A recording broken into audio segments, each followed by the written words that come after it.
São inúmeros os relatos de colaboração de empresários paulistas na repressão aos trabalhadores durante a ditadura. 6 empresas foram chamadas pela Comissão da Verdade de São Paulo para explicar aquela colaboração que favoreceu prisões, torturas e até desaparecimento de trabalhadores. Foram 2 dias de audiências públicas na Assembleia Legislativa. Na sexta-feira, o repórter João Miag acompanhou os relatos sobre o que se passou na Aliperte, na Cobrasma e na Volkswagen. Vamos ver. No período da ditadura militar, o clima era de repressão e vigilância na fábrica da Volkswagen em São Bernardo do Campo. Foi em junho de 72, eu fui preso dentro da Volks, 11h30 da noite, quando encostou nas minhas costas um troço duro lá, eu olhei para trás, era uma metralhadora. Ali dentro do departamento pessoal comecei a levar porrada e dali eu fui para o DOPS.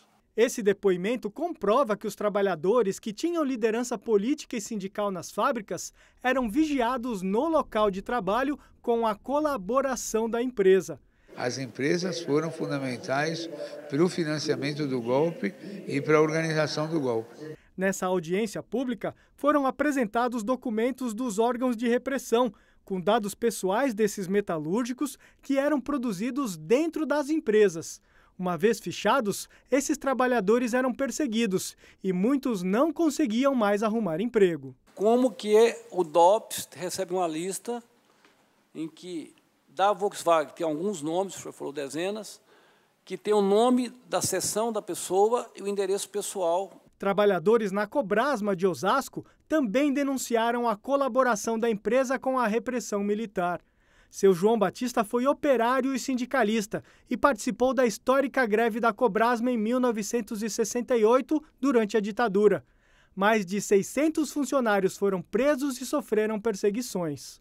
Lá no DOPS veio uma ordem de cima que eu tinha que ser transferido para a Polícia Federal. E lá eu fiquei na Rua da Liberdade, no 6º andar, um lugar bem discreto, que ninguém percebia que tinha ali salas de torturas, né? O senhor foi torturado lá? Não. Fisicamente, não. Psicologicamente, muito. A Comissão Nacional da Verdade já se encerrou e não pôde se aprofundar no tema da colaboração das empresas com a ditadura. E ficou acertado que a Comissão Estadual vai assumir essa tarefa, já que os trabalhadores não ficaram satisfeitos com o relatório final da Comissão Nacional. Eles querem reparação. Nós estamos na luta agora pela justiça e pela reparação. Para isso que tem que entrar o Ministério Público. Agora, tudo isso só funciona com pressão social. Doutora, a senhora acha que o relatório da Comissão Nacional ele foi fraco em relação aos questionamentos dos trabalhadores que sofreram, por exemplo, a inclusão de nomes de fábricas que fizeram esse tipo de... Nós podemos publicar no relatório o capítulo que os trabalhadores fizeram. Como havia instruções de que o trabalho não devia exceder 40 páginas, realmente tivemos que fazer uma grande síntese e não pudemos colocar no relatório da Comissão Nacional os anexos do trabalho que tinha sido produzido. Mas isso já era sabido que esse acervo, inclusive, que foi construído, teria que continuar a ser utilizado e publicado mediante outras publicações, o que vai ocorrer. O advogado da Volkswagen, que participou da audiência, não prestou maiores esclarecimentos e disse que a montadora se coloca à disposição para ajudar na investigação. Na audiência pública de hoje, na Comissão da Verdade, os relatos foram sobre a repressão na Codesp, na Embraer e no metrô. Veja na reportagem de Thalita Galli. De acordo com o Fórum de Trabalhadores e Trabalhadoras que investigam a relação de empresas com o regime militar, foram identificados documentos no Arquivo do Estado que apontam a ligação do metrô de São Paulo com o Departamento de Ordem e Política Social, órgão encarregado da repressão política durante a ditadura. O que dá para constatar é que o metrô, como ele foi criado na época da ditadura, uma época muito própria, e fosse uma espécie de menina dos olhos da ditadura. Este documento mostra que o Departamento de Ordem e Política Social inspecionava a contratação de novos funcionários do metrô.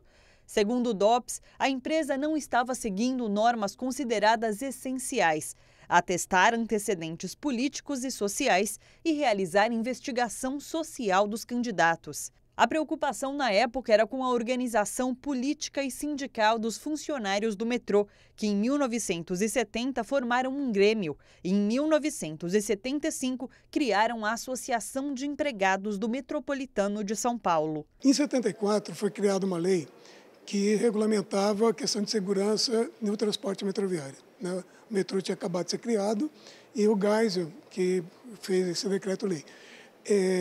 E eles fizeram uma inspeção no metrô, DOPS, base dessa lei, para ver como estava a condição de segurança. E detectaram, na inspeção deles, que o rigor, do ponto de vista de recrutamento de pessoal, não levava muito em conta o passado político e social dos recrutados. Na opinião dos trabalhadores do metrô, ainda hoje é possível perceber resquícios daquela relação estabelecida entre o metrô e o regime militar. Na audiência pública foi apresentado um vídeo da repressão da Polícia Militar durante uma greve da categoria realizada em 2014. Segundo o pesquisador, as forças repressivas sempre dificultaram a organização de funcionários e do sindicato, no passado e até hoje. A estrutura interna da empresa com o aparelho de segurança é umbilical. Convidada a comparecer à audiência para responder sobre violações de direitos humanos na companhia, a direção do metrô enviou somente uma carta em que afirma desconhecer informações sobre o assunto e não ter nada a declarar. A empresa se coloca ainda à disposição para oferecer informações complementares sobre questões expostas. A expectativa é, passando isso para o Ministério Público, acontecer o quê? O Ministério Público ele tem poder de chamar as empresas, mas elas têm que dizer se querem cooperar ou se vão ser constrangidas a cooperar. Então a gente está fazendo um esforço enorme aqui que elas digam que estão dispostas a cooperar.